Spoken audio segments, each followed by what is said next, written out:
Bonsoir à tous, bienvenue sur le plateau Equinox Soir, votre décryptage quotidien de l'actualité de lundi à vendredi entre 19h et 21h. Aujourd'hui, 21 mai, la communauté des chrétiens à travers le monde commémore l'élévation miraculeuse de Jésus-Christ dans le ciel. L'Ascension 2020 intervient alors que la planète fait face depuis quelques mois à la pandémie Covid-19. Au Cameroun, et ce depuis le 18 mars, les grands groupes religieux ont revu leur rapport quotidien ou hebdomadaire avec leurs ouailles. Et pour cause, la 4e mesure sur les 13 édictée par le gouvernement pour freiner la propagation du virus interdisait sur toute l'étendue du territoire national les rassemblements de plus de 50 personnes. Une mesure toujours en vigueur malgré l'assouplissement de quelques-unes d'autres.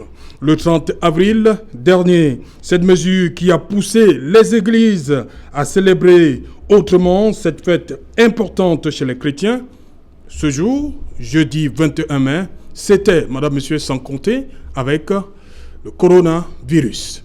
Madame, monsieur, tout à l'heure à 20h, c'est la grande édition d'information qui vous sera présentée par Cédric Noffelé. Tout de suite après, ce sera le débrief du journal et tout de suite, le fait du jour.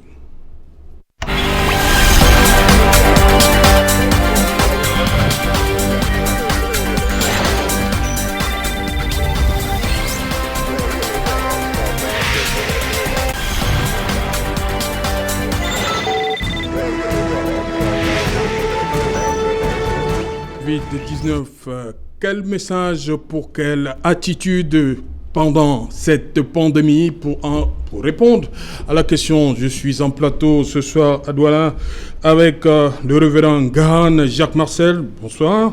Bonsoir, Serge Alain. Bonsoir. Bienvenue sur le plateau Equinox Soir. Merci. Voilà, vous êtes à la paroisse du cinquantenaire Makepe. C'est ça. Voilà. C'est ça. Voilà. Bienvenue une fois de plus. Merci. En face de vous, Pascal Fomecon. Bonsoir. Bonsoir Serge. C'est un plaisir d'être invité à ce plateau ce soir. C'est vraiment un grand plaisir. Voilà. Nous allons vraiment aider nos téléspectateurs à peut-être pénétrer plus la puissance qu'il y a en celui-là Christ, oui, qui est remonté au ciel. Ancien d'église, Pascal Fomecon, dont vous savez de quoi vous parlez. Vous comprenez ce qui se passe. Vous allez nous dire pourquoi. Voilà. Je l'espère, voilà. Serge. Je commence tout de suite par le révérend Gahan. Est-ce que Dieu, les fidèles comprennent ce qui se passe depuis quelques mois? Parce que ça a commencé en Chine en décembre 2019. Quand vous discutez avec les fidèles, est-ce qu'ils comprennent ce qui se passe? Que le monde entier soit presque à l'arrêt. Merci Serge Alain. Je ne sais pas si je suis en mesure de répondre à la question que vous posez. Est-ce que les fidèles comprennent? Vous savez, les chrétiens, les fidèles sont nombreux, oui, en fonction, chacun a sa personnalité, chacun a son caractère, et chacun a son background spirituel en fonction de tout ce qu'il a eu comme éducation spirituelle depuis qu'il est venu à Christ. Et tout cela compte pour un moment comme celui-ci. Oui. Ce que je voudrais dire, c'est que nous recevons beaucoup de questions. Oui. Les chrétiens veulent comprendre. Mais peut-être ce qu'ils oublient, c'est que nous aussi, pasteurs, oui, nous voulons comprendre. Oui. Parce que nous sommes aussi des êtres humains. Et nous faisons face... vous, les pasteurs, vous posez la question à qui? Bonne question. Oui. Bonne question. Mais vous savez, l'Église, c'est le corps de Christ. C'est oui, comme ça que la Bible définit l'Église. Et en tant que tel, le corps est constitué de tous les membres. Ce qui veut dire que il y a des moments où le pasteur se tourne vers l'ancien d'église. Oui. Il y a des moments où l'ancien d'église se tourne vers le chrétien. Oui. Il y a des moments où le chrétien se tourne vers un autre frère. La conception de l'église dans la pensée biblique n'est pas une conception en escalier, oui, n'est-ce pas? Où de manière radicale et absolue, vous avez au sommet de la pyramide quelqu'un qui sait tout et qui répond à toutes les questions des autres. Non, ce n'est pas ça la conception de l'évangile. La conception de l'évangile, c'est que l'église est un corps. Et comme tel, alors si vous prenez le corps humain, oui, comme celui que nous avons, que nous possédons tous, qui est plus important que qui dans ce corps? La tête parce qu'elle est la tête, ou bien les pieds. Non, vous voyez, chacun a un rôle important. Et les pieds ont besoin des mains, les mains ont besoin de la tête a besoin du ventre, le ventre a besoin du dos, le dos a besoin... Vous voyez, c'est cette complémentarité-là. Et si quelqu'un ne l'a pas compris, je pense qu'un moment comme COVID, cette pandémie que nous vivons nous ramène à beaucoup d'humilité pour intégrer que nous ne comprenons pas beaucoup de choses et que nous devons tous ensemble, nous tourner vers le Seigneur de l'Église pour lui dire « Seigneur, nous ne comprenons pas ». Et donc, je disais, beaucoup de chrétiens posent des questions. On me pose des questions. Peut-être qu'on y reviendra tout à l'heure. Et l'une des questions qui revient le plus, c'est est-ce que cette pandémie, c'est la colère de Dieu? Voilà. On va y revenir. On va y revenir. Donc, je veux simplement vous montrer que on pose des questions, les gens veulent comprendre, et bien sûr, on va y revenir, et on pourra revenir d'ailleurs aux faits bibliques pour voir que une pandémie comme celle-ci n'est pas, même si elle est singulière, même si elle est extraordinaire, même si elle est par sa manière foudroyante spécifique, mais voilà. Voilà, avant de revenir à l'ancienne église Pascal Fomok, je reste une fois de plus avec vous, révérend. Aujourd'hui, comment ça s'est passé concrètement pour l'Ascension? Il y a eu culte, comment ça s'est passé aujourd'hui? Voilà, permettez-moi déjà de souhaiter à toute la communauté des croyants à travers le monde, et particulièrement ici au Cameroun, une joyeuse fête de l'Ascension. Dieu n'est pas Dieu seulement quand tout va bien. Il est Dieu également quand tout va mal. Et je disais aux chrétiens ce matin, vous posez la question s'il y a eu culte, je disais aux chrétiens ce matin, Dieu est Dieu sur la montagne, mais il est également Dieu dans la vallée. Il est Dieu pendant le jour, mais il est également Dieu pendant la nuit. Il est Dieu quand tout va bien, mais il est également Dieu quand tout va mal. Il est Dieu dans les bons moments et il demeure Dieu dans les mauvais moments. Est-ce qu'il y a eu culte ce matin? Oui, nous avons eu culte. Mais sauf que depuis un certain temps, pour ce qui est de la paroisse dans laquelle je suis pasteur, nous avons fait le choix de ne plus faire de rassemblement. On n'est même pas allé à 50. On a suspendu carrément tout ce qui est célébration et nous avons adopté une autre... Nous nous sommes adaptés à la situation. Une autre approche qui est laquelle? Une autre approche par laquelle nous avons, peut-être pas les mêmes, mais en tout cas, on a chaque dimanche et chaque occasion de célébration, des centaines et des milliers de personnes qui nous suivent sur notre page Facebook et sur notre page YouTube.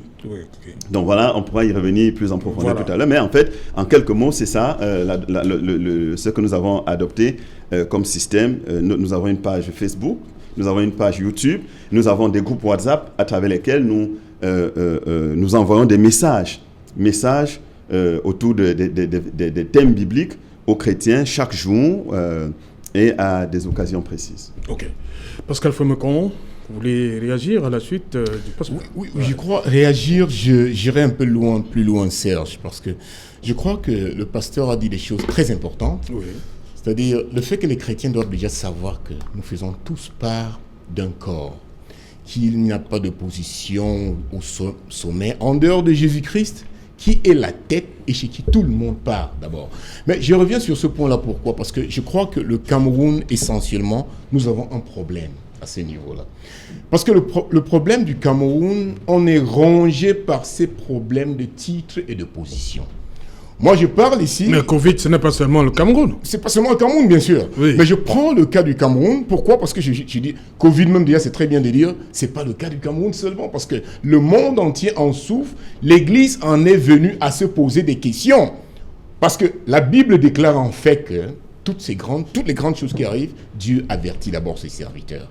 Mais tel que nous avons vu les choses venir, on n'a pas vu vraiment... On n'a eu aucun vent de rien. Signe, il n'y a pas eu de signe. Les pasteurs, les serviteurs de Dieu, je n'accuse pas, je pointe le doigt sur personne ici, mais j'ai dit, il n'y a eu aucun qui a reçu cela. Mais j'ai dit, quand nous regardons, parlant d'attitude, et je suis fier, je suis très content de voir le pasteur aussi souligner cela, l'Église doit regarder ce qui se passe avec beaucoup d'humilité. Doit regarder avec beaucoup d'humilité. Et ce soir encore, je suivais le Monseigneur Cléda, qui a parlé de l'aspect spirituel du Covid-19 est le plus important dans tout cet issue. Qu'est-ce que Dieu veut nous dire? Et c'est partout dans le monde. Qu'est-ce qu'il veut nous dire? Je me rappelle, j'ai eu sur le plateau d'une télévision, je crois à Afrique Média, où justement, nous avons parlé du fait, mais pourquoi c'est un peu comme si Dieu isole un peu l'Afrique pour leur dire, écoutez un peu, tout ce qu'on a dit de vous, je vous protège un peu là. Oui. Par rapport au nombre de décès. Par rapport au nombre de décès, parce qu'on avait vu les patrons de la santé de l'OMS nous signaler que voilà, ce sera l'hécatombe. Ce sera l'hécatombe. Et jusqu'à très récemment encore. Mais ce n'est pas une occasion aussi de lâcher les mesures. Non, bien sûr. Et il faut respecter les mesures. Il faut respecter les mesures. Mais justement, déjà, je dis, l'attitude de l'Église devrait être l'humilité. Et pourquoi j'ai parlé du cas du Cameroun? Parce que je crois que le Cameroun est béni de beaucoup de grands serviteurs de Dieu. Malheureusement, dont l'action est diluée par un très gros pourcentage de fake pasteurs. Ça, il faut le dire. Je le dis, je suis en dehors de l'Église. Je vais vous raconter peut-être une anecdote. Beaucoup de serviteurs de Dieu, ils en sont amenés à amener leurs chrétiens à prendre Dieu comme de l'emploi jeté, comme le lotus. C'est-à-dire, vous prenez le lotus, vous essuyez le visage et vous le jetez après l'avoir utilisé. Je vous donne une anecdote. Il y a quelques mois, un de nos partis politiques, l'un des plus proéminents étant en Kondengi. Il sait que moi, je suis un homme de prière. Moi, je ne suis pas pasteur, mais je suis un homme de prière, je suis un homme d'affaires. Je suis dans les droits de l'homme. Mais je crois en la puissance de Christ.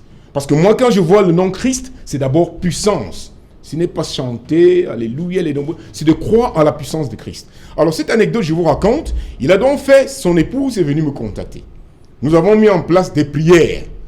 C'est arrivé au point où, le jour où il devait être jugé, je parle des faits réels, pas qu'on m'a raconté. Le jour où il devait être jugé, et il y avait le risque de condamnation à mort. Le procès a été reporté.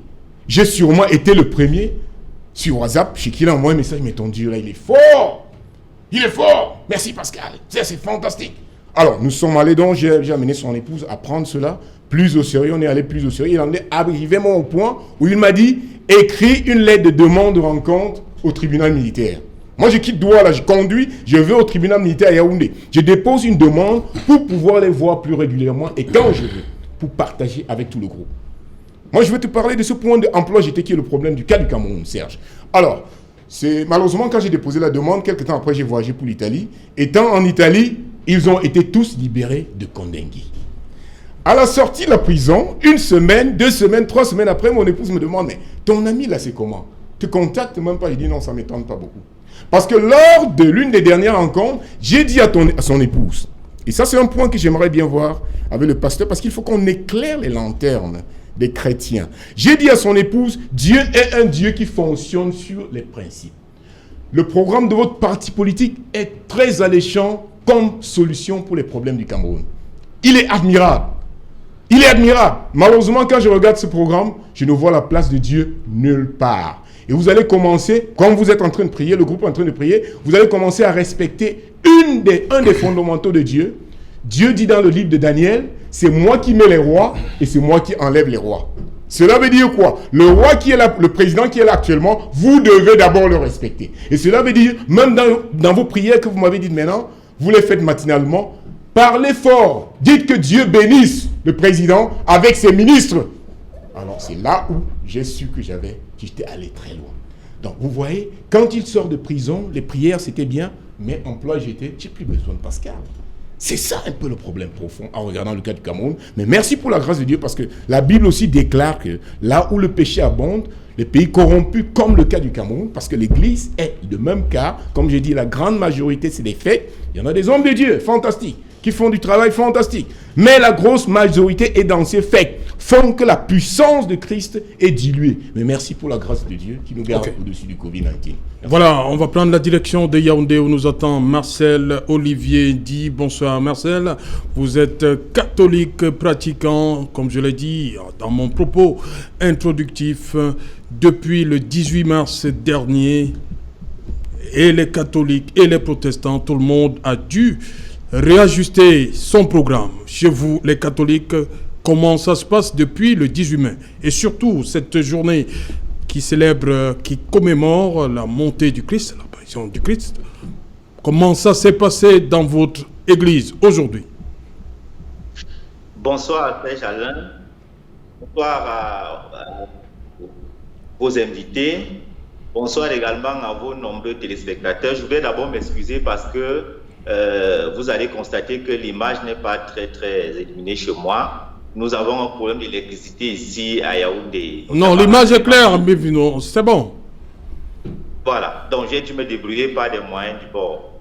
Donc, avant toute chose, je voudrais d'abord vous remercier pour le travail que vous faites. Je voudrais également remercier tout le dispositif du ministère de la Santé, tous les médecins pratiquants et tous ceux qui se mettent à contribution pour aider les gens contre le coronavirus.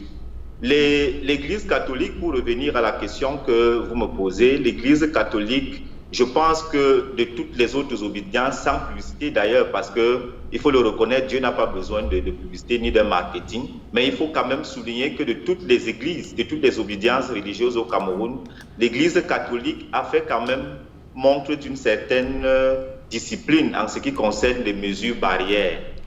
Et donc, lorsque je le dis, je souligne ici les différents cas que nous avons eus dans d'autres obédiences religieuses où on a malheureusement perdu des ministres du culte. L'Église catholique, jusqu'à preuve de contraire, n'a pas eu de cas. En ce qui concerne les différentes mesures édictées par le gouvernement, il faut le dire ici que l'Église catholique a pris ces différentes mesures très au sérieux et a instruit qu'on les applique à la lettre. Il est même allé plus loin, l'Église catholique est allée plus loin en limitant le nombre de fidèles à 50.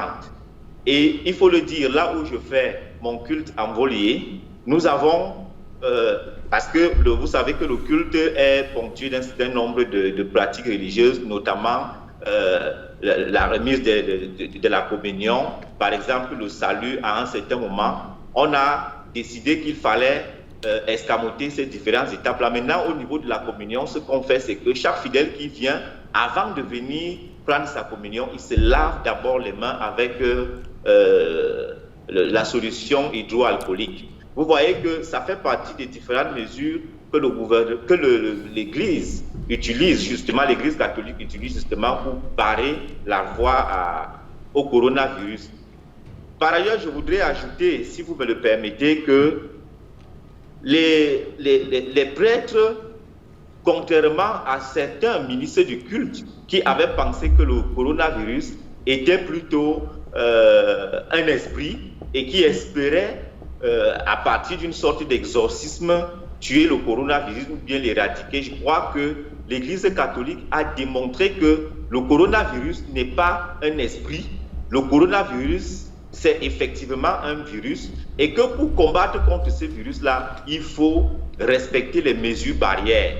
Aujourd'hui, Monseigneur Cléda, l'archevêque métropolitain de Douala, a montré l'intérêt que l'Église a à lutter contre le coronavirus et justement en mettant ce produit, je voudrais également dire que le président de la République a bien fait de souligner qu'il faut encourager les solutions locales parce que ce n'est pas toujours la solution venant de l'Occident qui peut nous aider.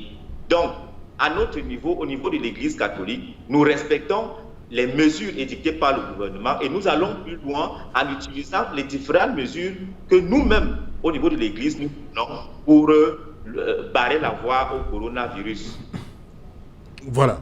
Donc, globalement, voilà la situation telle qu'elle se présente chez nous à l'Église catholique. Ici voilà. À Yaoundé, notamment dans les différentes chapelles où moi je fais mon culte. Voilà, on revient à vous dans un instant. Marcel dit, révérend, il y a cette question qui revient. Est-ce qu'il y a un message divin derrière cette pandémie? Oui, je pense que Dieu veut nous parler. Oui, je pense que nous avons été unanimes sur ce plateau que le temps de cette pandémie nous invite à beaucoup d'humilité. Et si vous me permettez, sans que je fasse une polémique, je voudrais faire une petite... correction. Je ne vais pas appeler ça correction, ça peut être prétentieux, mais quand même une petite mise au point. Je sais pas. Quand notre frère dit que, contrairement aux autres églises, il n'y a pas... Non, il faut être prudent et humble dans ce contexte. Le ministère de la Santé nous dit que nous sommes passés à une phase de contamination communautaire. Oui. Et quand on passe à la contamination communautaire, vous n'êtes pas contaminé forcément ici au studio où vous travaillez, M. Serge Alain. Vous comprenez? Donc le pasteur qui décède ou qui est contaminé n'est pas contaminé forcément en paroisse avec les chrétiens. Il est avec le soutien. La phase de contamination communautaire veut dire que vous pouvez être contaminé n'importe où, n'importe quand et n'importe comment. Imaginez que vous garez votre véhicule ici en bas de l'immeuble et 10 minutes avant que vous ne descendiez, quelqu'un qui est contaminé est venu et a forcé votre portière. Vous ouvrez la portière et parce qu'il a laissé le virus là-bas, vous prenez le virus. Et vous n'avez pas le réflexe, quand vous entrez dans votre voiture, de vous nettoyer les mains avec une solution hydroalcoolique. Vous pouvez vous contaminer n'importe où et n'importe comment et n'importe quand. Donc il faut être humble pour ne pas avoir le sentiment que ceux qui sont contaminés ont forcément péché. Vraiment, c'est la grâce de Dieu. Nous devons faire tout ce qui est en notre pouvoir en termes des mesures barrières dont vous avez parlé, dont nous parlons tous. Et maintenant, se dit, après, c'est la grâce de Dieu. Vous comprenez, c'est la grâce de Dieu. Alors, vous avez demandé quel message. Au-delà de l'humilité à laquelle je viens de faire allusion, oui. Le message constant de l'Évangile et de l'Église, c'est la prédication de la repentance. La repentance veut dire que en tout temps, et en toutes circonstances, les hommes et les femmes doivent considérer leur vie, regarder ce qu'ils font et qui ne plaît pas à Dieu et demander pardon à Dieu pour cela, pour changer de comportement. C'est un message constant. Il n'est pas lié au Covid-19. Mais quand on est en face du Covid-19, un tel message est davantage pressant. Voilà. Il est pressant parce que, au fond, dites-vous bien, Monsieur Otto, que depuis je crois le 4 ou le 5 mars, qu'on a eu le premier cas de Covid au Cameroun, tous ceux qui en sont morts, en fait, ne sont pas les seuls morts qu'on déclare au Cameroun, ne sont pas les seuls morts qu'on a au Cameroun.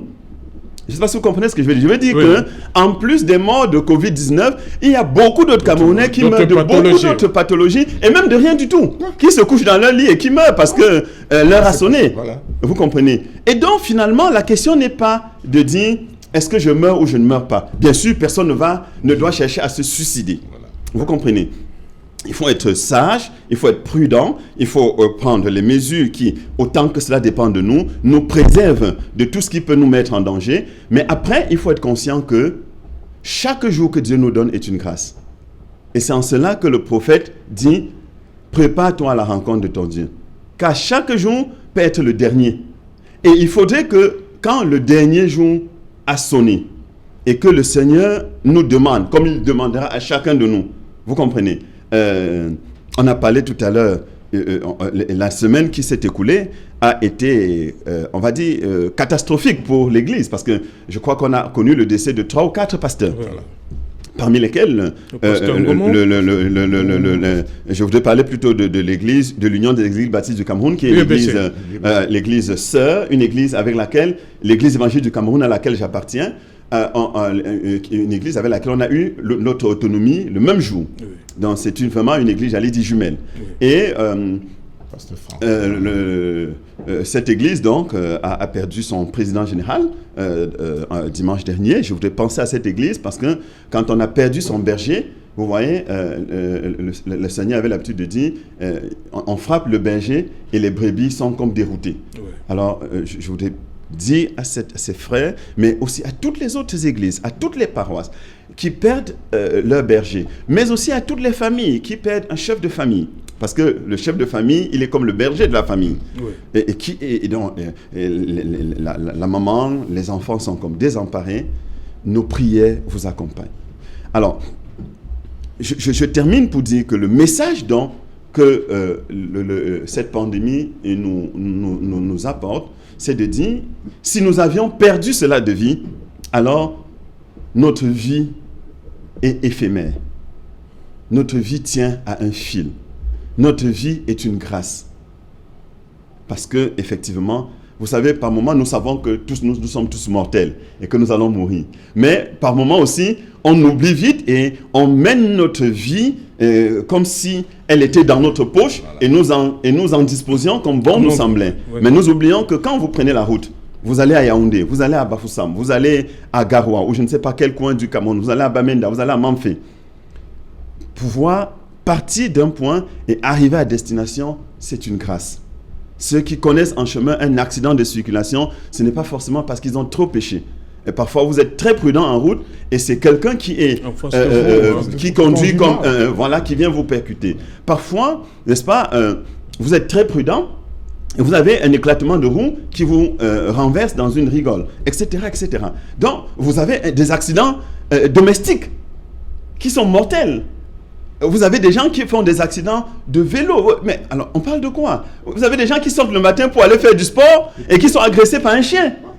Je veux dire, les circonstances dans lesquelles nous mourons sont tellement variées et parfois, entre guillemets, idiotes, qu'on perd de vue que non. Notre vie est fragile et chaque jour que Dieu nous donne de vivre est une grâce. Et c'est ça le message, à mon avis, qu'il faut tirer de cette pandémie, à savoir que chaque jour, nous devons vivre notre vie en communion et en interaction constante avec celui qui nous a donné la vie et qui nous fera un jour revenir vers lui pour lui rendre compte de la vie que nous avons vécue. Voilà, on va d'abord repartir à Yaoundé où se trouve Marcel Ndi. Marcel Ndi, vous avez suivi attentivement ce qu'a dit le pasteur Ngahan.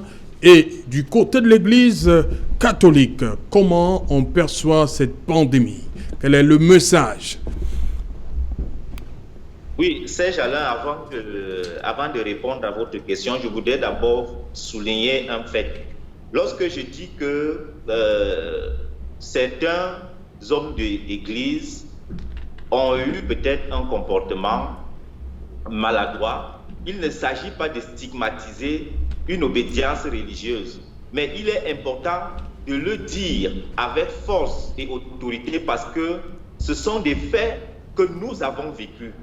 Des pasteurs qui ont continué d'imposer des mains aux fidèles. Et ça, c'est un fait.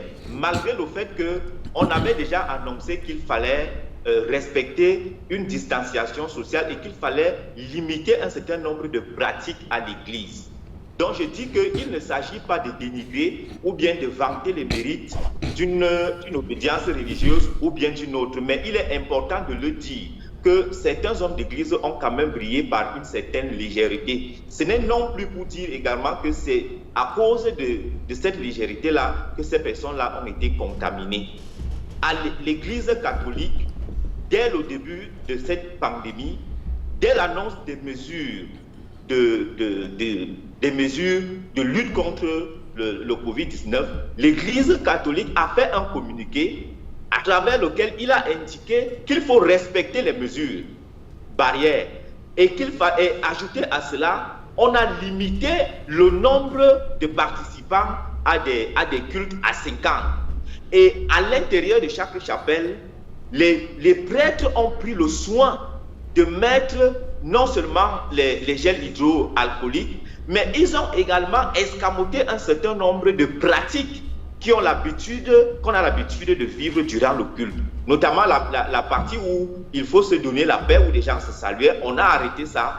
Et au niveau où il faut prendre la communion, on a indiqué que chacun, avant de venir prendre son pain de Dieu, il devait d'abord se nettoyer les mains. Voilà un peu je crois que voilà un peu les différentes mesures qui protègent jusqu'à ce jour les prêtres.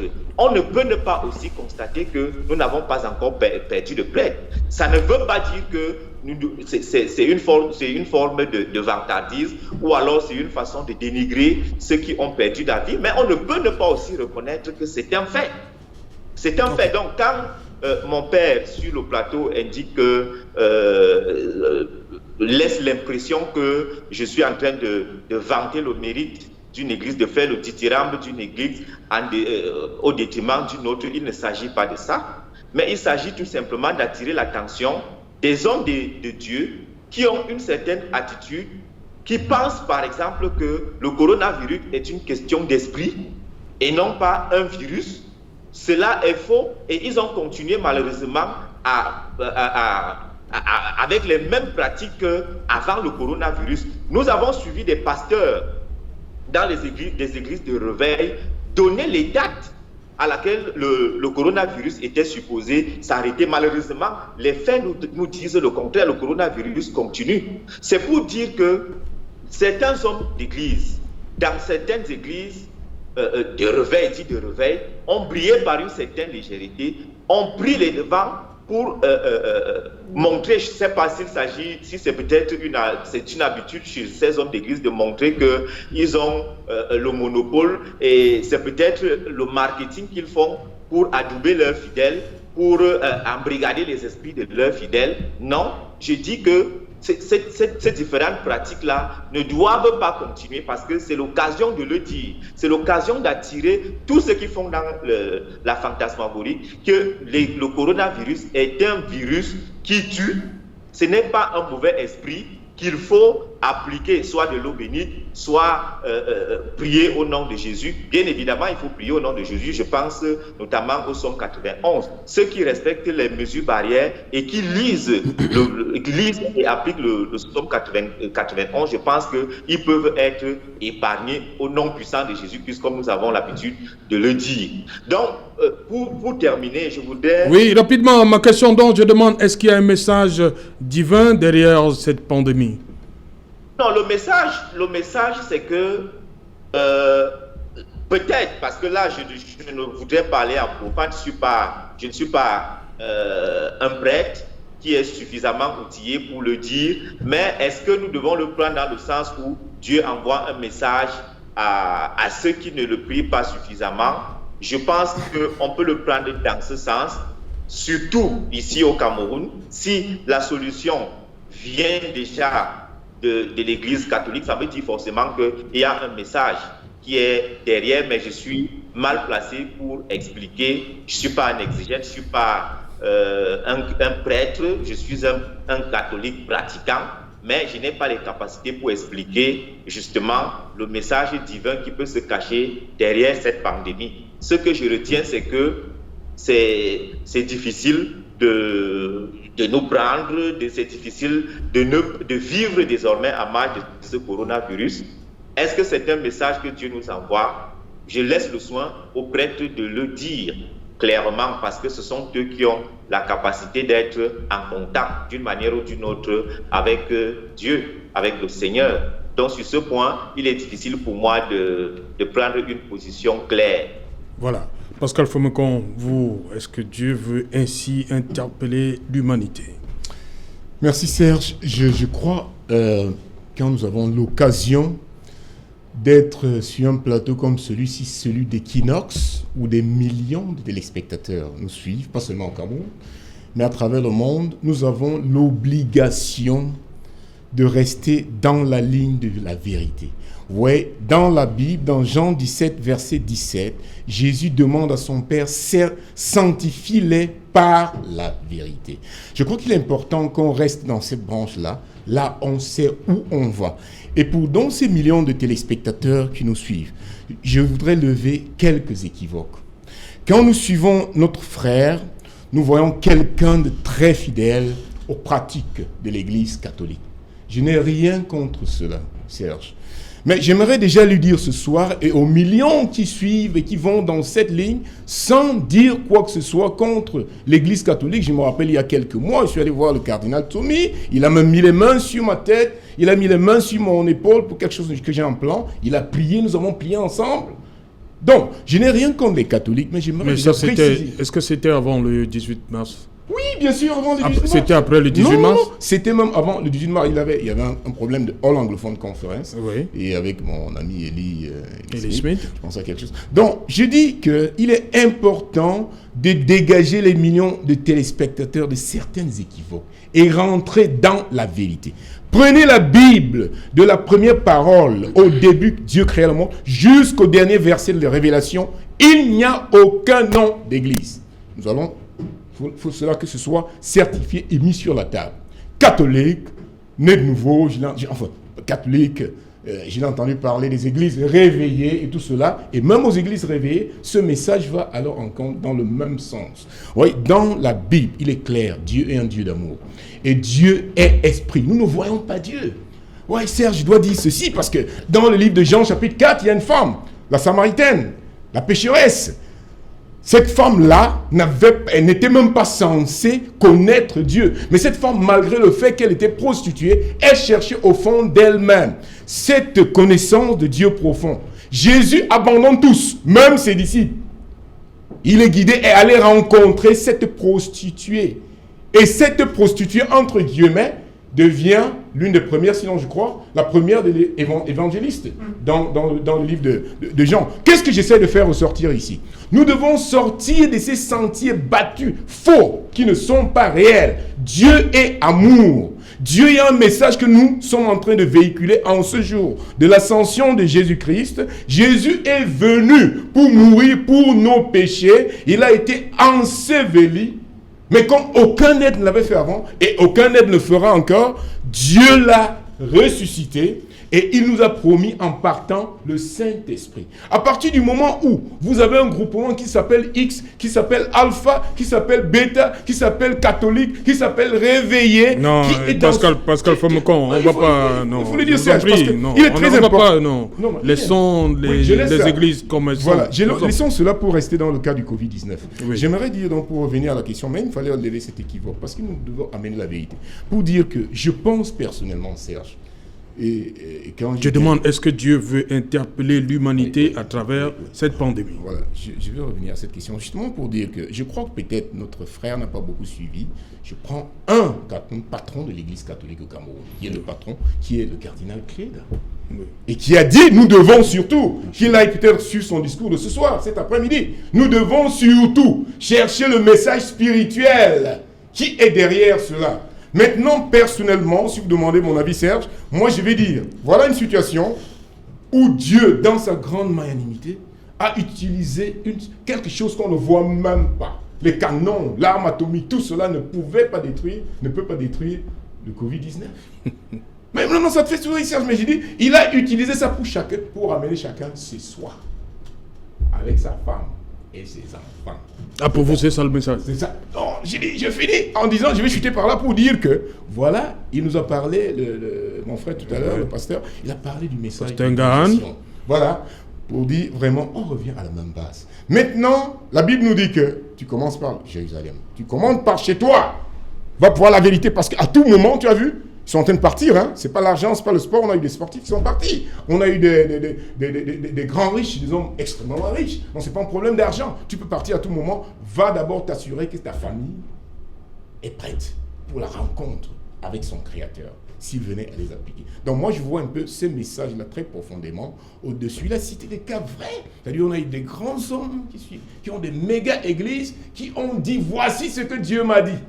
On n'a pas vu cela se réaliser. Ça, c'est vrai ce que notre frère de Yaoundé a dit. Oui. Mais je dis qu'avec ma petite vision, je vois un Dieu en train de ramener tous au même point, à la même base, inclus tous ceux-là qui se disent avec des grands titres que je réunis au nom de l'Église que, assois-toi, c'est moi qui prends les rênes en ce moment. Ce n'est plus un être humain. Donc je vois Dieu et les familles. Construisons nos familles.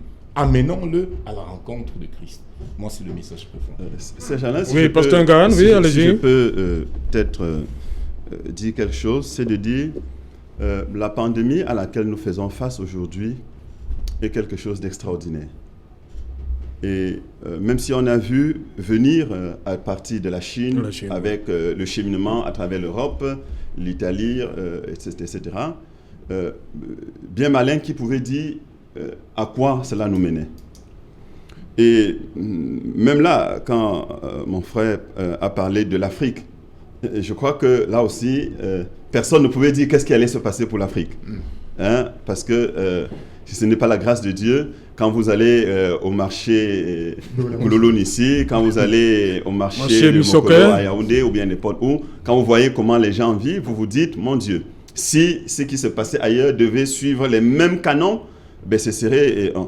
Alors, donc, les erreurs qu'on peut avoir faites à un moment, les erreurs qu'on a faites à un moment ou à un autre, c'est pas ça qui compte. On n'est pas à l'heure du bilan.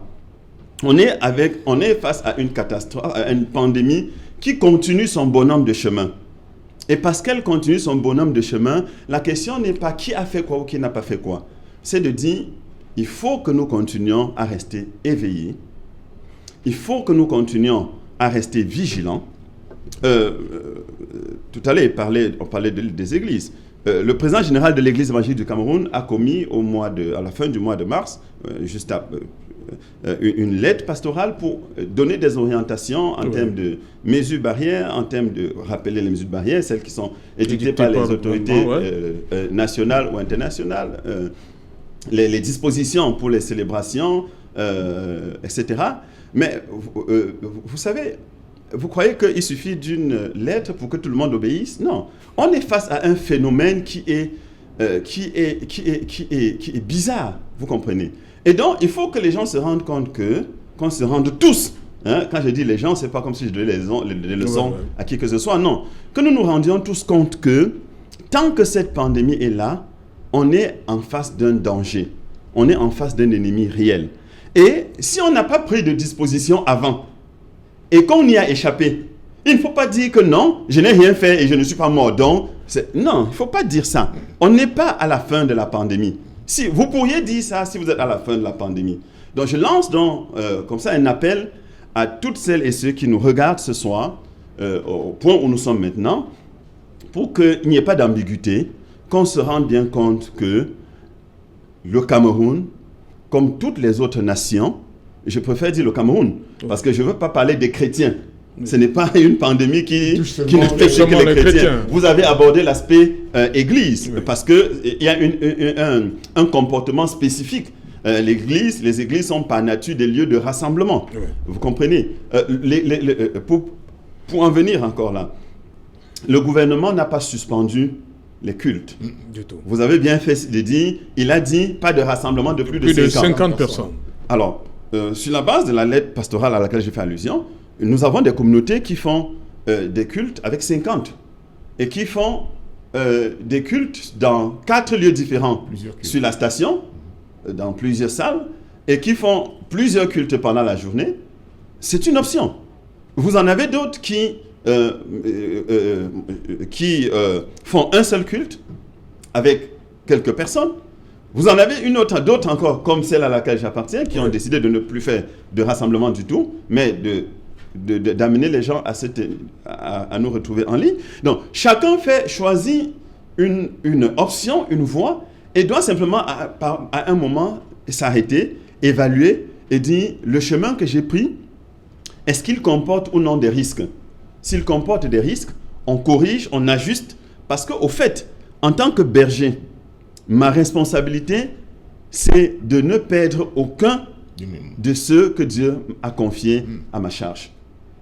C'est une responsabilité, au-delà de la responsabilité pénale, qui peut être liée à mon comportement et à ma responsabilité dans la manière dont j'exerce mon ministère.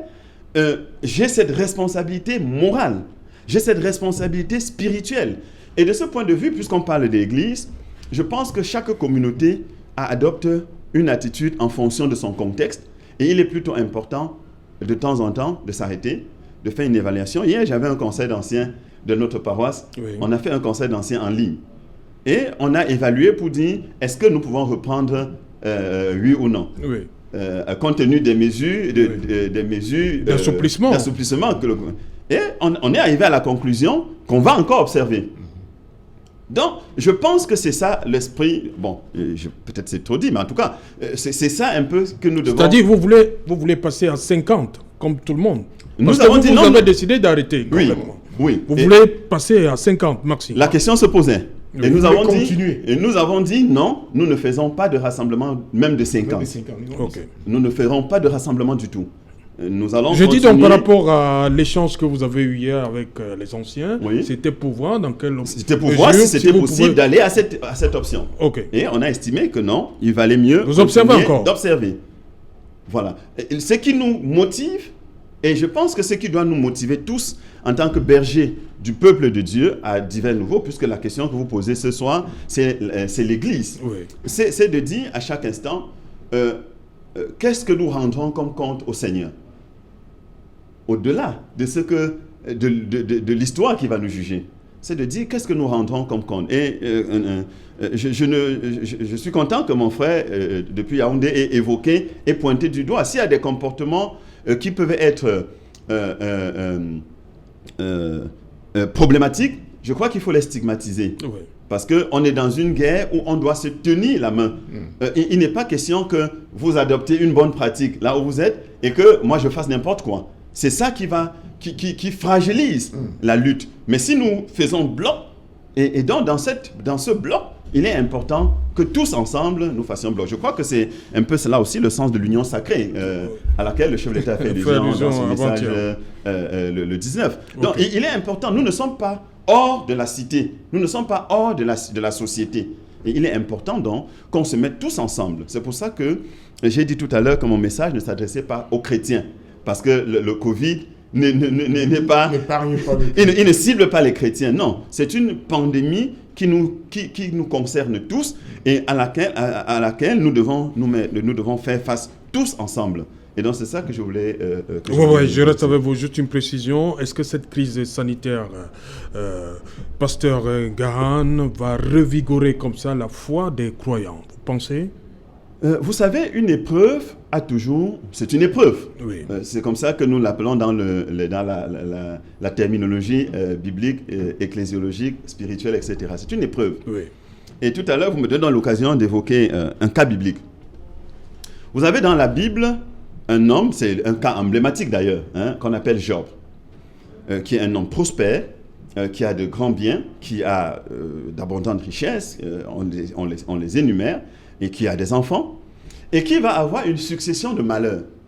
Il perd d'abord, dans un premier temps, on vient lui annoncer, je ne crois pas, 3 vagues, qu'il a perdu ses biens. Une première vague, on lui annonce qu'il a perdu un type de bien, une deuxième vague, un type de bien, troisième, etc. Et ensuite, on lui annonce qu'il a perdu ses enfants. Tous ses enfants sont morts, la maison, ils étaient en train de faire une fête, la maison s'est écoulée sur eux. Et Job, devant cette situation, cette avalanche de mauvaises nouvelles, il dit, l'Éternel a donné, l'Éternel a repris. Et puis, comme cela ne suffisait pas, ça reprend de plus belle. Et quand ça reprend de plus belle, c'est à lui-même que ça touche. Il est atteint d'un ulcère et il doit se gratter avec des tessons de bouteille.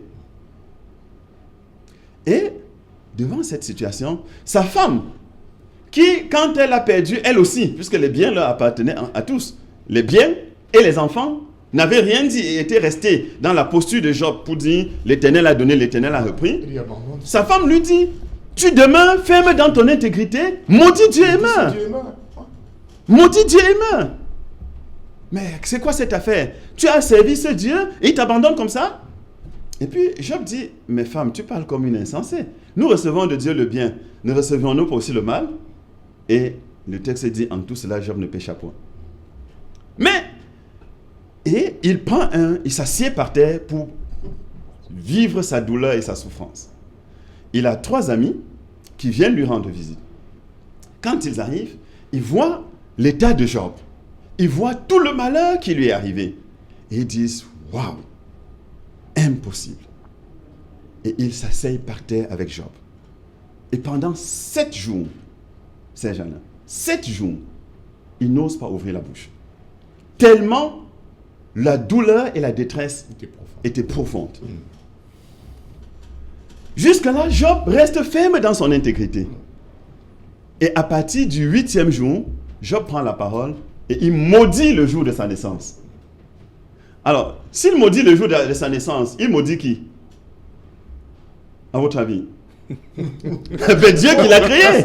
Le créateur. Mais vous voyez, ça veut dire qu'on n'a pas une attitude lisse devant l'épreuve. Non. Ceux qui pensent qu'on peut avoir une attitude lisse devant l'épreuve, c'est une erreur. On est des êtres humains. L'épreuve nous secoue.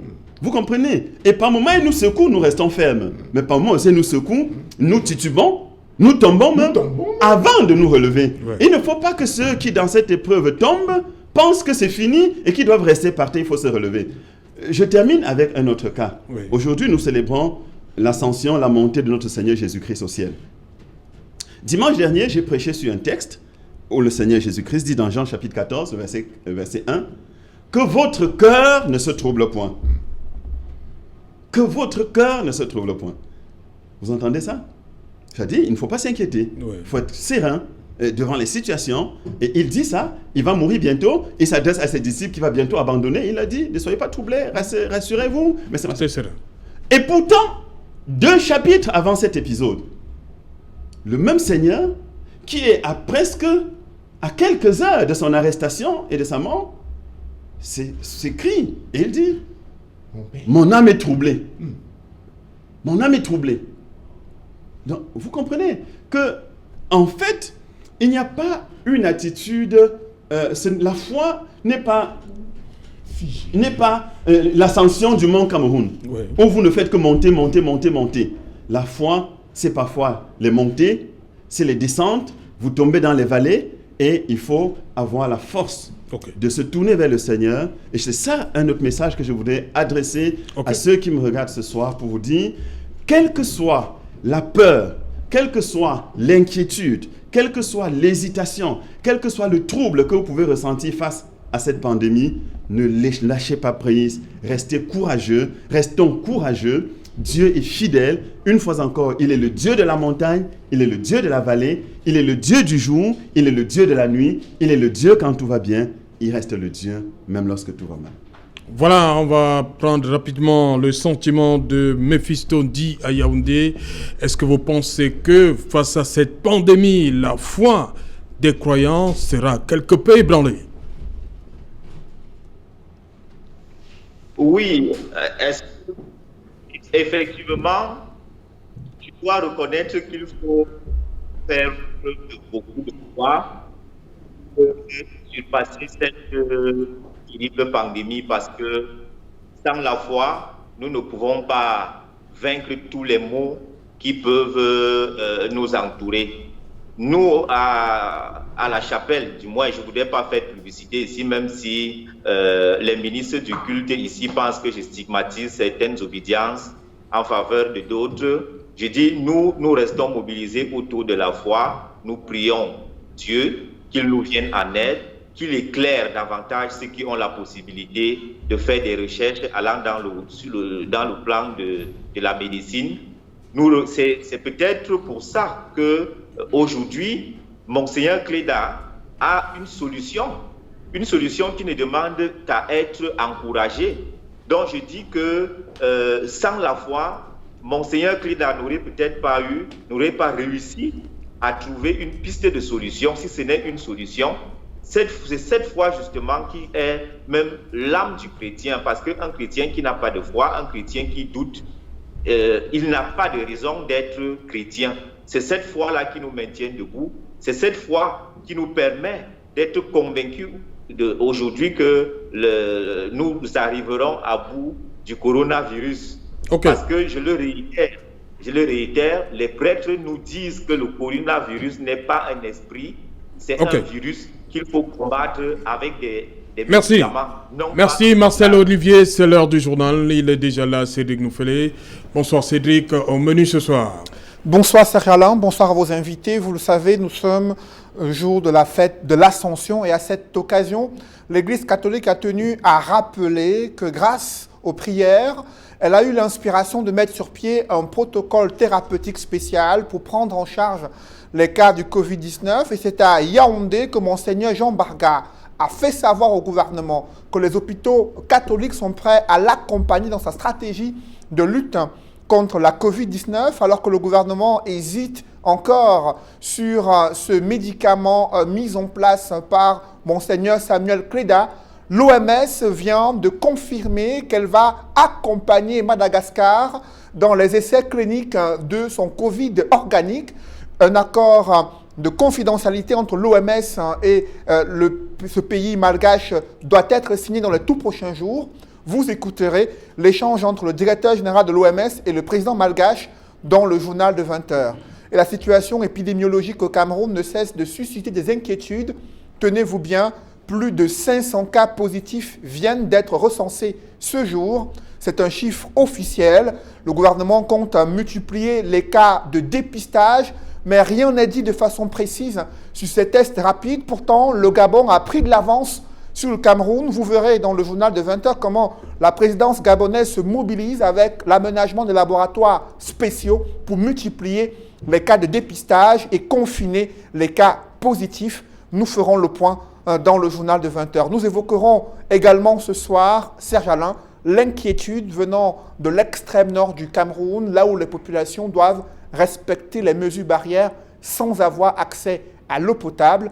Et depuis l'apparition de cette pandémie, le nombre de cas ne cesse d'augmenter dans cette partie du Cameroun. Nous en parlerons dans quelques instants. Voilà, madame, monsieur, c'est donc la fin de cette première partie Equinox Soir. On se retrouve après le 20h de Cédric Nouffelé pour Equinox Soir, deuxième partie. Ce sera le temps du débrief, toujours en compagnie de nos invités et à Douala et à Yaoundé.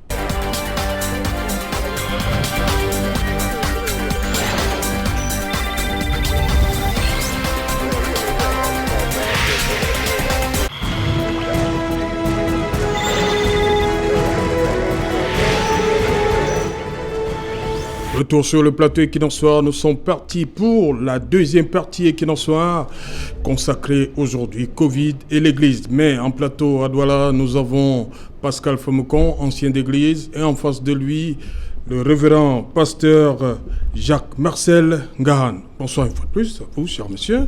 Et à Yaoundé, il nous attend Mephisto Ndi. Pasteur Ngahan, vous avez suivi le président Macron qui écrit à son homologue camerounais. Il dit que la France est solidaire face aux crimes commis contre les représentants de l'État dans le contexte de tout ce qui se passe au nord-ouest et au sud-ouest. Oui, au-delà de la lettre du président français, je pense que ce qui est important, c'est que nous, en tant que filles et fils de ce pays, vous savez, on vient de célébrer la fête de l'unité nationale. Et le concept de l'unité montre que nous avons un destin commun.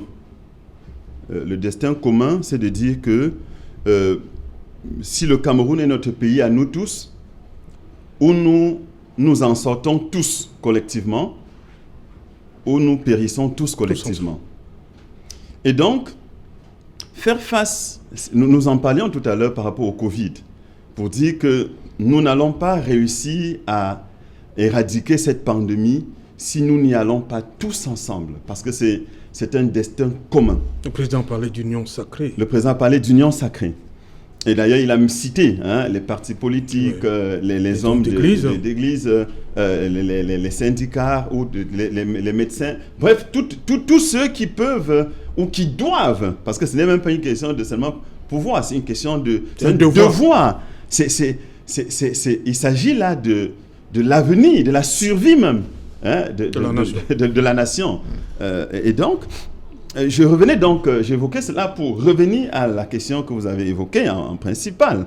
C'est-à-dire que, en rapport avec l'unité nationale, chaque fois qu'un pan de la vie de notre nation est en difficulté, la prise en charge de cette difficulté doit être collective. Et donc, de ce point de vue, ce qui se passe dans les régions anglophones, dans les régions du nord-ouest et du sud-ouest, ne concerne pas que celles et ceux qui vivent dans ces régions-là. C'est une question nationale. Et nous devons nous sentir tous concernés par cette question pour dire il faut que nous arrivions à une solution. Et je voudrais le dire, oui. Sans que ça enlève quelques mérites à nos forces de défense qui ont un devoir peut-être plus que d'autres. Mais c'est d'abord une interpellation qui appelle à une solution politique. Et une solution politique, c'est dans le dialogue, ce n'est pas à travers les armes. Okay. Et donc, il faut que nous puissions retrouver une solution à ce problème. Parce que dites-vous bien, Serge Alain, que dans cette crise, nos soldats périssent. Ouais. Nos civils périssent. Voyez-vous. Et si nos soldats et nos civils périssent, ça veut dire que les enfants de ce pays meurent dans ce conflit et qu'il plaise à Dieu que nous puissions trouver ensemble, en tant que filles et fils de ce pays, comment sortir de cette crise. Justement, Pascal Fomocon, le président a axé son discours du 19 sur la pandémie Covid-19. Et à la suite, il y a des Camerounais qui pensent que, surtout en cette veille de célébration de l'unité nationale, qu'on n'ait pas dit un seul mot sur ce qui se passe au nord-ouest et au sud-ouest. Oui, mais tu vois, Serge, qui suis-je peut-être pour juger le président, il faut le dire.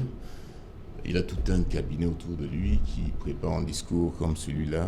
Mais si je parle peut-être de l'angle, des droits de l'homme, pour moi, c'était une grosse faille, il faut le dire, parce que le Covid-19 tue, bien sûr, mais cette guerre, que dès le début, surtout au niveau des droits de l'homme, nous avons dit une guerre idiote.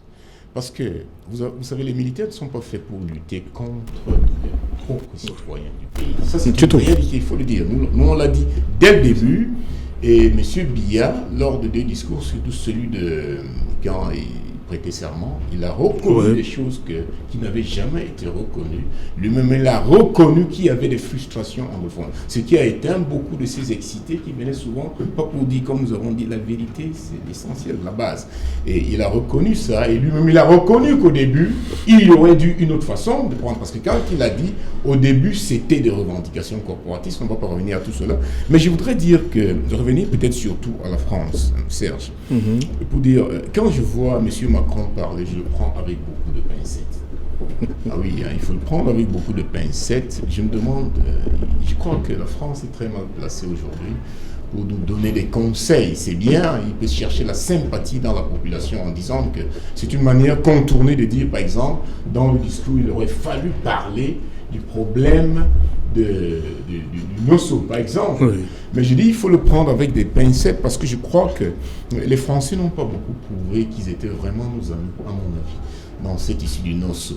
Et je vais vous dire, j'avais beaucoup d'espoir, Serge, jusqu'à un fait récent qui est arrivé au sud-ouest, la mort du maire de Manfé. Oui. Je peux vous dire, c'est quelque chose de très grave.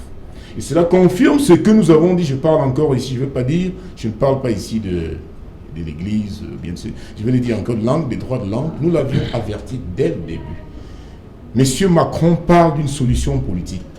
Nous parlons de dialogue qu'il faut très vite corriger. Parce que ça, c'est ce genre de guerre qui peuvent durer des dizaines d'années. Si on ne comprend pas cela, ce n'est pas une guerre. Ça n'a pas de sens que vous mettiez des Camerounais venir s'entretuer entre eux. Parce qu'en fait, ce qui se passe au nord-ouest et au sud-ouest, bien conçu, c'est les policiers qui devaient s'occuper à l'intérieur du pays, les gendarmeries, à certaines mesures. Mais à partir du moment où vous envoyez les militaires, d'abord que les militaires ne sont pas formés pour aller faire des petits gâteaux, ils sont faits pour aller lutter contre les ennemis du pays, pas pour lutter pour leurs frères à l'intérieur du pays. Maintenant, je reviens à cette année. Je l'ai dit tout à l'heure que la goutte de la mort de ceux, il y a eu beaucoup de morts. Il y a eu des cas que nous avons créés sur le plateau, brûlés en hôpital. Nous venions discuter, qui l'a fait, est-ce que c'est les militaires, est-ce que... C'est des choses qui font réfléchir. On en arrive là, c'est très grave. Il faut arriver, même dans la guerre, même dans la première, la deuxième guerre mondiale, monsieur, il y a des normes à ne pas dépasser. On protège les hôpitaux, parce que tout le monde peut se retrouver à l'hôpital. Mais on a eu des hôpitaux qui ont été brûlés. Maintenant, dans ce cas, nous avons été au courant que le maire de Manfé avait eu, il faut encore voir jusqu'où ce que nous recevons est exactement la vérité. Mais il avait reçu, il essayait de chercher vraiment un arrangement, de chercher comment ramener la paix dans sa constitution. Et on l'invite justement pour cela. Et il est tué au cours du chemin. Je dis c'est très, très, très, très grave. Pour moi, c'est un message pour dire cette histoire doit être urgemment réglée. Ouais. Et urgemment réglée, ça revient maintenant où je touche le premier point. Nous avions parlé d'humilité. Humilité. Humilité. Peut-être encore plus encore de la part du gouvernement, je pense. Parce que le gouvernement, monsieur le président de la République, avec son gouvernement, ont la responsabilité du bien de tout le peuple. C'est-à-dire les écouter. Les écouter. Ça revient maintenant, et je crois que je vais développer ça. Tu vas me donner 2 minutes pour développer un point, Serge, qui rejoint d'ailleurs le premier point. Nous avons ici tous parlé de l'unité. Et le président Biya lui-même, il a parlé d'union sacrée autour du Covid-19. Et je crois dans ce plateau ce soir, nous avons essayé de dire telle église, ce n'est pas l'essentiel. Le Covid tue à tous les niveaux, peut toucher tout le monde. Je vais parler d'un problème que le Camerounais a, un problème profond qui nous mine. Et que si nous ne nous rendons pas compte, ce que nous voyons maintenant, ça va être plus grave. Nous avons toutes les données pour nous briser en morceaux tous. Petit pays avec plus de 250 tendances tribales.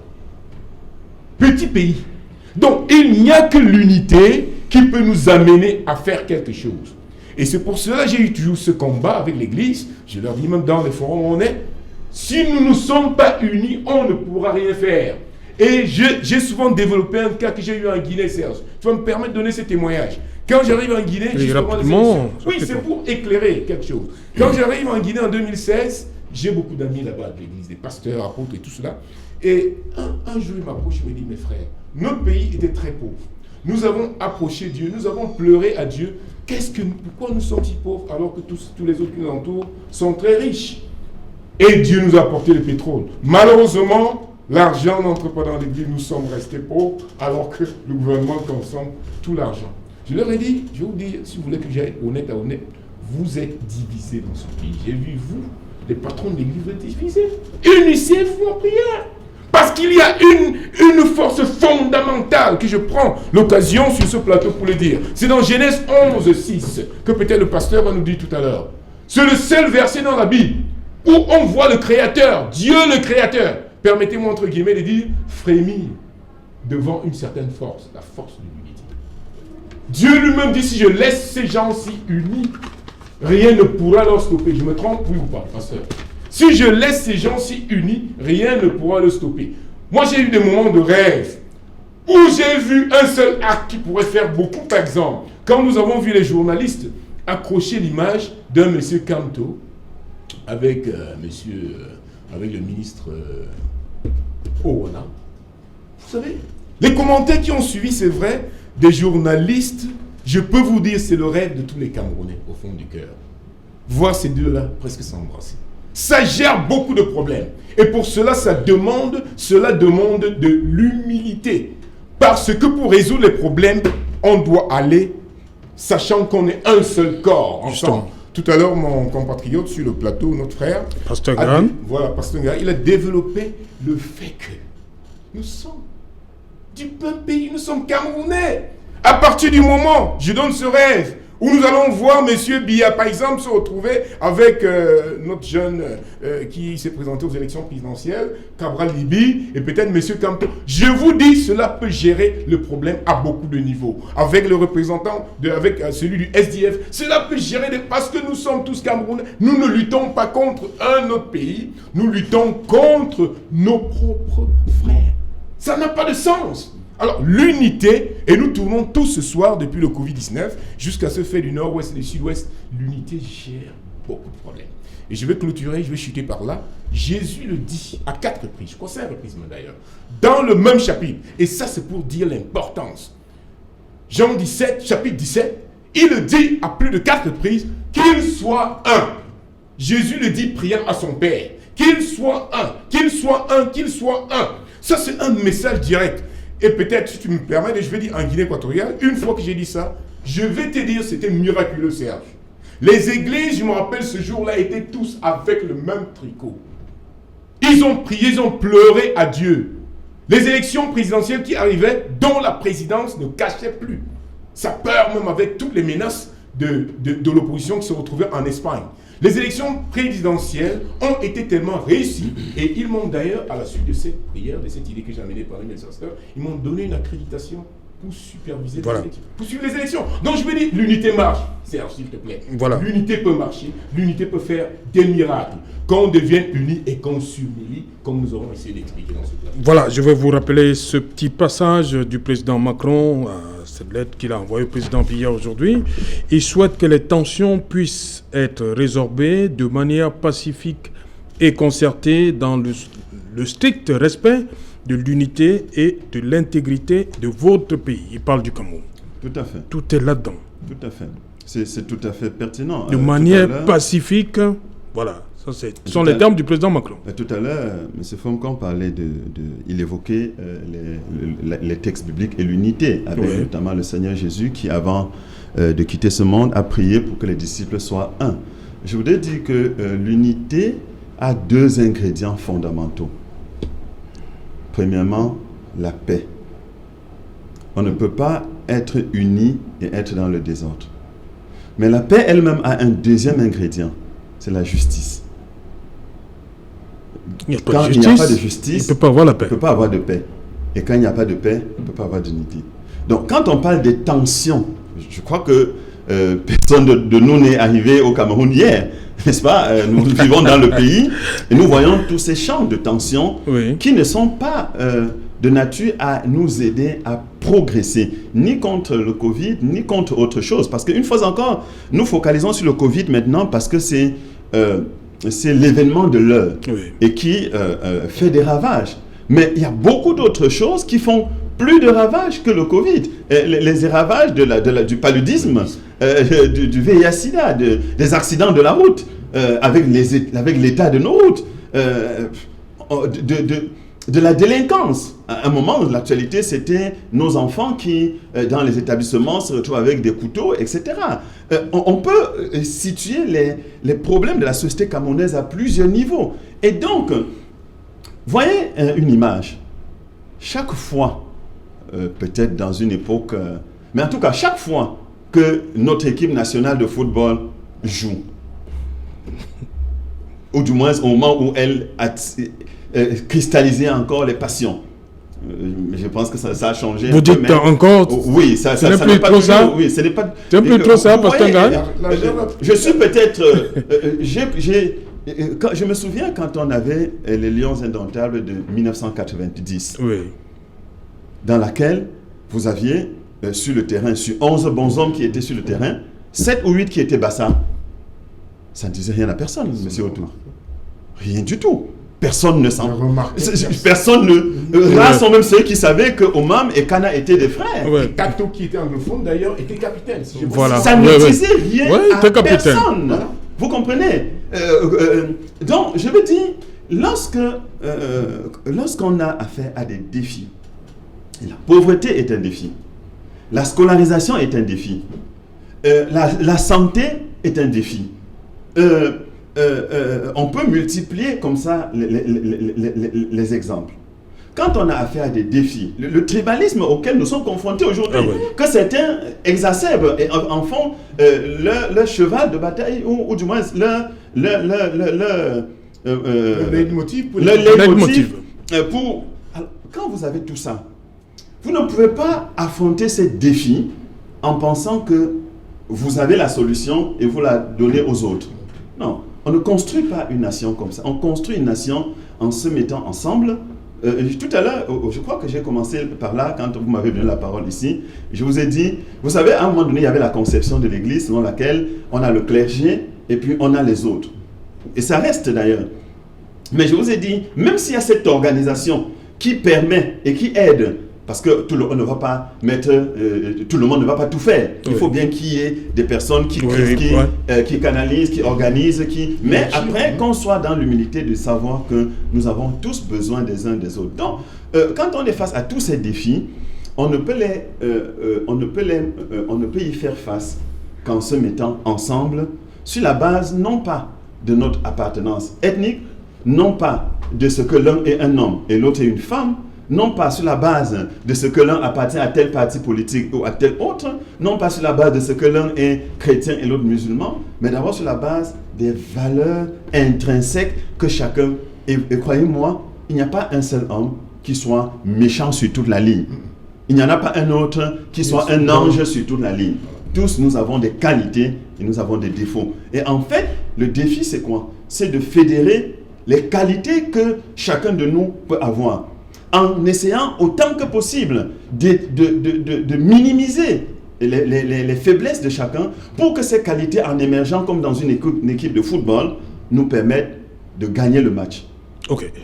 Pasteur Ngagne, je reste avec vous. Est-ce que, comme a dit Pascal Fomocon, est-ce que le politique n'est pas celui-là qui doit donner le là?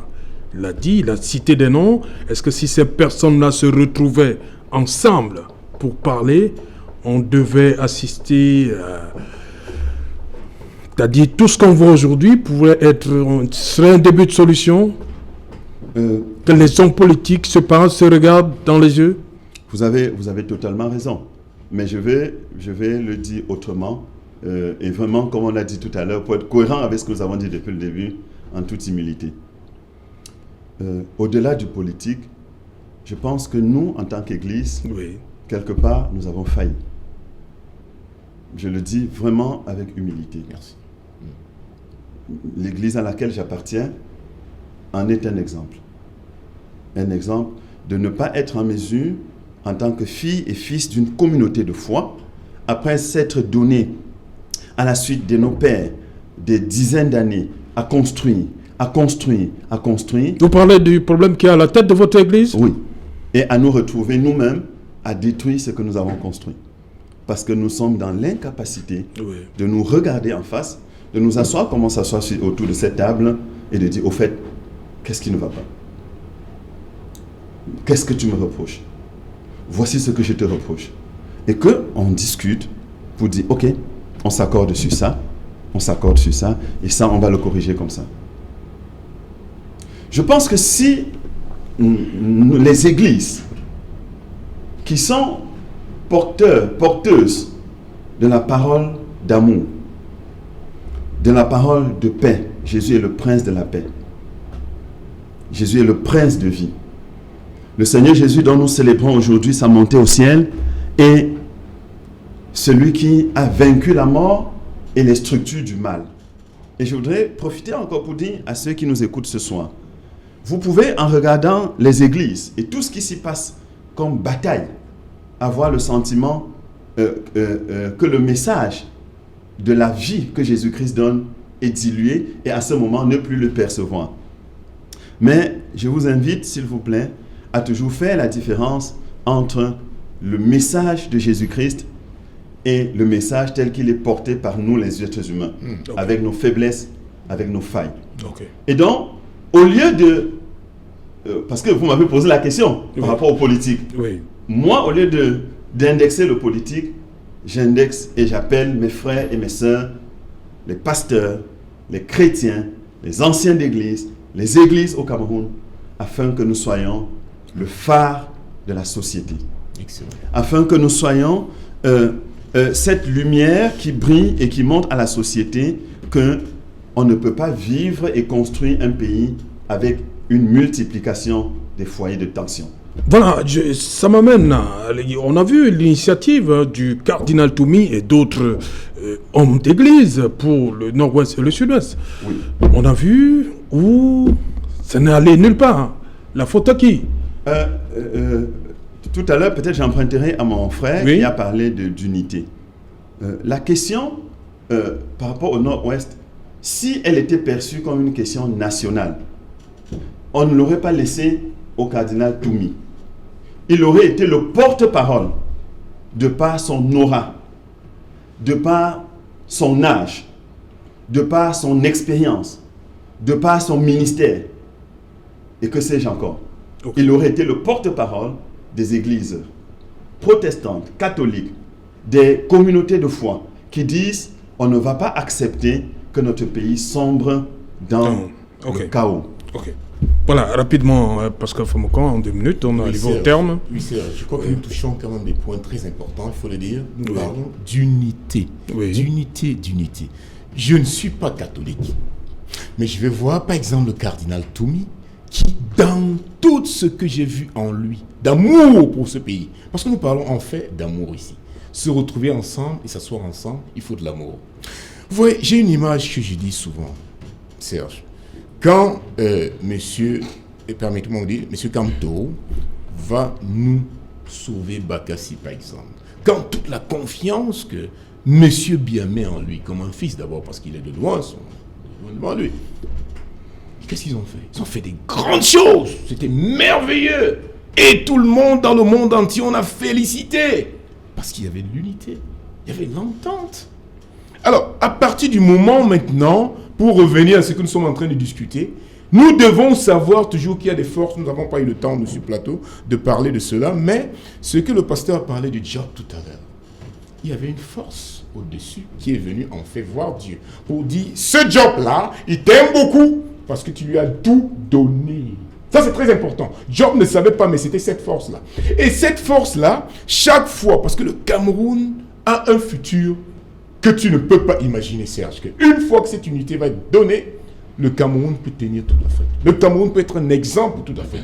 Je dis, dans ce que nous avons peut-être 1 Mila, danser aujourd'hui, tous les joueurs dansent, et personne ne pouvait arrêter Mila pour marquer ce but là devant. Je revois encore ces images-là. Personne. Parce que derrière lui, il y avait une union sacrée pour l'amener à cela. Une fois que nous aurons compris cette unité, compris tout le potentiel que nous avons, et savoir qu'ensemble, nous pouvons réaliser, par exemple, ce que les Lions ont fait. Nous pouvons le faire, nous comprendrons que ce n'était qu'un bout de l'iceberg, que nous ne voyons pas. Il y a un grand futur pour le Cameroun, et tu me permets de chuter ici, oui, en disant tout simplement que Jésus l'a aussi dit, je ne peux pas me rappeler là, je crois dans 3 des évangiles, il a dit que toute maison divisée, qu'est-ce qu'elle va faire, homme de Dieu? Toute maison divisée va...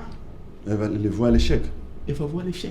Donc nous sommes dans une ligne qui est prévisible, qui est spirituellement même prévisible. Continuons à être séparés. Et je dis, dans le cas de ce pays, de plus de 250 tendances tribales confondues, ce sera la catastrophe.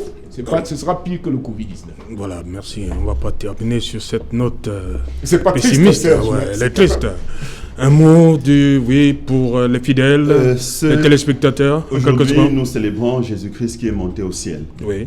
C'est la bonne nouvelle. Okay. Un de nos frères est monté au ciel parce que Jésus-Christ s'est fait homme comme vous et moi. Okay. Pour montrer qu'il est allé nous préparer une place. Okay. Alors je voudrais inviter chacun de nous à lui faire confiance. Malgré les épreuves, malgré les difficultés, malgré tout ce par quoi nous passons, il est fidèle. Okay. Et je voudrais inviter notre pays, les filles et les fils de notre pays, non seulement à faire confiance à Dieu, mais à se regarder en face comme frères et sœurs. Personne de nous n'a choisi de naître dans ce pays. C'est la grâce de Dieu.